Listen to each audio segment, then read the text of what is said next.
ஐராம், என் அன்பு செல்லமே, என்னுடைய தங்கமே, என்ன அழுதபடியே அமர்ந்திருந்தால் காலம் ஓடுமா? இல்லை, உன்னை பார்த்து பேசியவர்கள் எல்லாம் பேசாமல் அப்படியே நிறுத்தி விடுவார்களா? என்ன தங்கமே, வாழ்க்கையில் பேசியவர்கள் நினைத்து அப்படியே அமர்ந்து கொண்டிருந்தால் எல்லாமும் அப்படியே ஓடிவிடுமோ? நீ நினைப்பது எப்படி? தவறல்லவா? ஓடணும், ஜெயிக்கணும். உன்னால் முடியும். உன்னால் எல்லாவற்றையும் சாதிக்க முடியும். உன்மேல் இருக்கும் நம்பிக்கை எனக்கு அதிகம். உனக்கு ஏன் உன் மீது நம்பிக்கை இல்லை? ஜெயித்து ஓடு. எவன் உன்னுடைய வாழ்க்கையில் நடுவே வந்தாலும் மிதித்து அவனை கண்டு கொள்ளாமல் ஓடிக்கொண்டே இரு. உனக்கு எப்பேற்பட்ட துரோகங்கள் செய்தாலும் அந்த ஒரு இடத்தில் நிற்காமல் ஓடு. உன்னுடைய வாழ்க்கையில் உன்னால் முடிந்தவரை நீ ஓடு. உன்னை தூக்கி விடவும் உன்னை ஒரு ஆளாக்கி உலகத்திற்கு காட்டவும் நான் போராடி கொண்டு இருக்கிறேன். உன்னுடைய வாழ்க்கையில் நீ சந்திக்கும் நிறைய பிரச்சனைகளை விட நான் அதிகமாக சந்தித்து கொண்டு இருக்கிறேன். அதனால் உன்னை ஜெயிக்க வைக்காமல் நான் உன்னை விட்டு எங்கும் செல்ல மாட்டேன். தோல்வி வருகிறது என்பதற்காக சாய் உன்னுடன் இல்லை என்று ஒரு பொழுதும் நினைத்து விடாதே. சாய் உன்னுடன் தான் இருக்கிறேன்.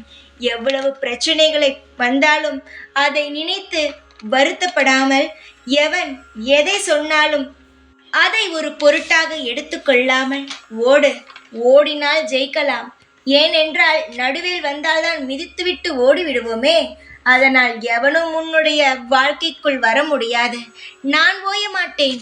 நீயே சோர்ந்து போனாலும் நான் உன்னை இன்னும் இன்னும் ஊக்குவித்து கொண்டே இருப்பேன். உன்னை வாழ வைத்து கொண்டே இருப்பேன்.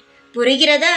அதனால் எந்த ஒரு சோதனை கண்டாலும், எந்த ஒரு விஷயத்தை கண்டாலும், சோதனைகள் உன் தலைக்கு மீறி வந்தாலும், உன் தலையே போகும் நிலைமை வந்தாலும், நம்பிக்கையை மட்டும் எடுக்காதே. உன்னுடைய மனதிலிருந்து ஒரு கத்தி உன்னை நோக்கி வந்து கொண்டு இருக்கிறது என்றால் பயப்படாதே.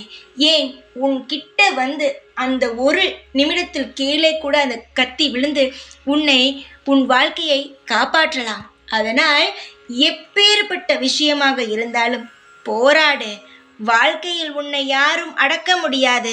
நீதான் நினைக்கிறாய் உன் குடும்பத்தில் இருப்பவர்கள் உன்னை அடக்கி வைக்கிறார்கள் என்று. உன்னை யாராலும் அடக்கி வைக்கவே முடியாது.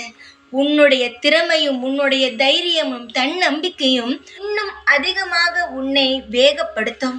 அதனால் குடும்பத்தில் இருக்கிறார்கள், இவர்கள் அதை சொல்கிறார்கள், அவர்கள் இதை சொல்கிறார்கள் என்பதற்காக உன்னை ஒரு 4 செவுத்துக்குள் வைத்து பூட்டிக் கொள்ளாதே.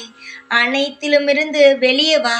ஏன், என்னிடம் நிறைய திமிரான வார்த்தைகளாலும் என்னை எவ்வளவு வார்த்தைகளால் பேசுகிறாய். என்ன தங்கமே, நான் எதுவும் உன்னை திரும்பி பேச மாட்டேன் என்ற தைரியத்தில் என்னை நீ இப்படியெல்லாம் பேசுகிறாயா? நான் உனக்கு தைரியத்தை தருகிறேன். யாரும் உன்னை எதுவும் செய்ய முடியாது. எல்லோரும் நினைக்கிறார்கள் ஒருவனை போட்டு ஒருவன் இங்கு அமுக்கி அந்த இடத்தை பிடித்து விடலாம் என்று. தெய்வம் தருவதை யாராலும் இங்கு பறிக்கவும் முடியாது. தெய்வம் தர நினைப்பதை யாராலும் அவனுக்கு பிடுங்கி அவனுடைய வாழ்க்கையில் சேர்த்து வைத்து கொள்ளவும் முடியாது. தெய்வம் யாருக்கு தர வேண்டும் என்று முடிவு தந்திருக்கிறதோ அது மட்டுமே தான் அவனுக்கு கிடைக்கும். அதனால் உன்னிடம் இருக்கும் திறமைகளை பூட்டி வைக்காம வெளியே வா. உனக்கான வசதிகளான வாய்ப்புகளாக காத்து கொண்டு இருக்கிறது. உன்னை இவ்வுலகத்திற்கு கொண்டு வந்த நான் சொல்கிறேன், எதை பற்றியும் யோசிக்காதே. தைரியமாக முடிவெடுத்து தைரியமாக எல்லா விஷயத்தையும் செய். நான் இருக்கும் வரை உன்னை எவனாலும் எப்பேற்பட்டவனாலும், அதாவது நிறைய பணம், அந்தஸ்து, மதிப்பு இதெல்லாம் இருந்தாலும் சரி, அவனாலும் உன்னை எதுவும் செய்துவிட முடியாது. நம்பிக்கையுடன் இரு. அனைத்திற்கும் நானே உனக்கு துணையாக இருப்பேன். ஓம் சாய்ராம்.